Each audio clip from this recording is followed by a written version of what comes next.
আজকের ক্লাসে আমরা টাস্ক বারের একেবারে ডান দিকে দেখো ডেট অ্যান্ড টাইম আছে।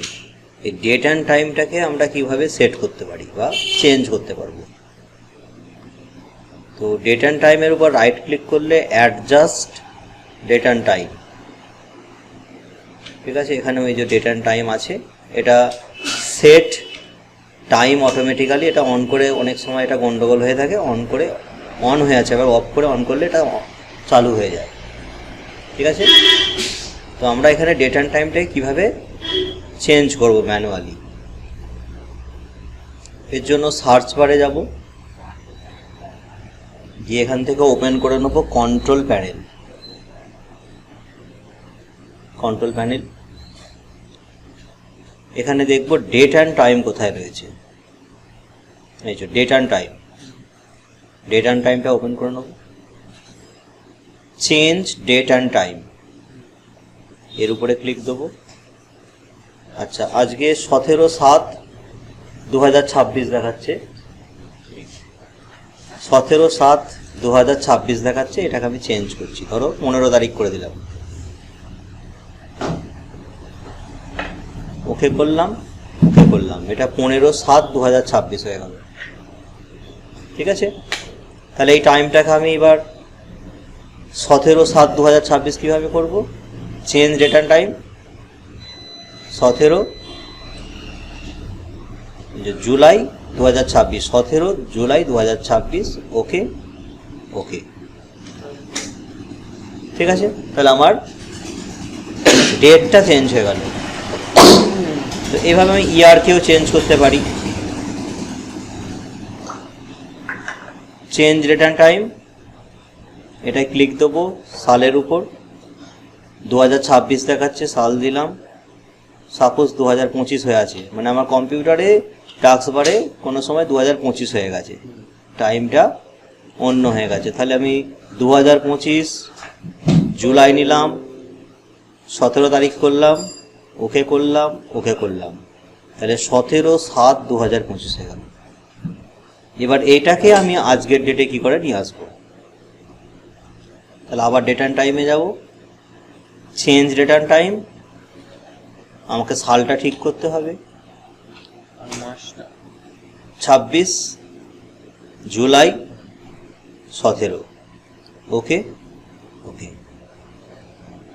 এখন আমার ঘড়িতে বাজে কত, 11:45। আবার ডেট অ্যান্ড টাইমে যাব, চেঞ্জ ডেট অ্যান্ড টাইম, টাইমটা 11:45 বাজে, আমি সাপোজ এটাকে 12টা করে দিলাম,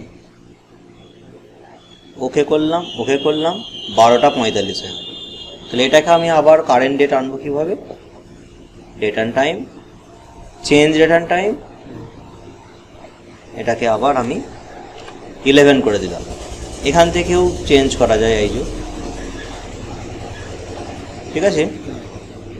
আবার এই মিনিটটাও ক্লিক দিয়ে এখান থেকেও আমি চেঞ্জ করতে পারবো, যে 47, 60, 45, 46, এটা সেকেন্ডের, সেকেন্ডটাকেও চেঞ্জ করতে পারবো এইভাবে করে, ওকে করে দেবো, ওকে করে দেবো। তাহলে আমার ডেট অ্যান্ড টাইম পুরো অ্যাডজাস্ট হয়ে যাবে, কারেন্ট ডেট অ্যান্ড টাইম হয়ে যাবে, ঠিক আছে। তাহলে এটা গেল ডেট অ্যান্ড টাইম কী করে চেঞ্জ করা যাবে। ডেট অ্যান্ড টাইমের মধ্যে আর একটা বিষয় রয়েছে, সেটা হচ্ছে চেঞ্জ টাইম জোন। তো টাইম জোনটা আমাদের ইন্ডিয়ার ক্ষেত্রে কি থাকে, UTC +5 সেমিকোলন আছে 30, চেন্নাই, কলকাতা, মুম্বাই, নিউ দিল্লি, এই ফরম্যাটে আমাদের টাইম টেবিলটা কিন্তু চলে। এখান থেকে আমি টাইম টেবিল কিন্তু চেঞ্জ করতে পারবো। যেমন যদি উপরের দিকে চলে যাই, আমি একটা কোনো টাইম টেবিল চেঞ্জ করে দিচ্ছি, হাওয়াই, এর টাইমটা নিলাম, ওকে, 16/7/2026, ঠিক আছে। আর 20টা 17, কারণ ওটা ওইখানকার হাওয়াই এই স্থানের টাইম টেবিল অনুযায়ী এটা চলছে কিন্তু, ঠিক আছে। মানে ওখানে হ্যাঁ, না, ওদের ওখানকার টাইম টেবিল অনুযায়ী এটা অ্যাডজাস্ট হচ্ছে। ওয়েস্ট সেন্ট্রাল আফ্রিকা যদি করে দেখি, 7:17, 17/7/2026, 7:17 ফ্রাইডে ওখানে। হ্যাঁ, ওখানে ফ্রাইডে 7:18।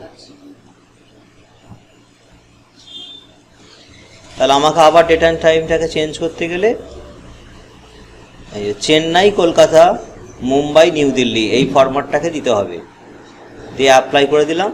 ডেট অ্যান্ড টাইমটা কিন্তু আবার রীতিমতো আমাদের এখানকার ফরম্যাটে কিন্তু হয়ে গেল। এটাই হচ্ছে চেঞ্জ ডেট অ্যান্ড টাইম। কীভাবে আমরা ডেট অ্যান্ড টাইমকে ঠিক করব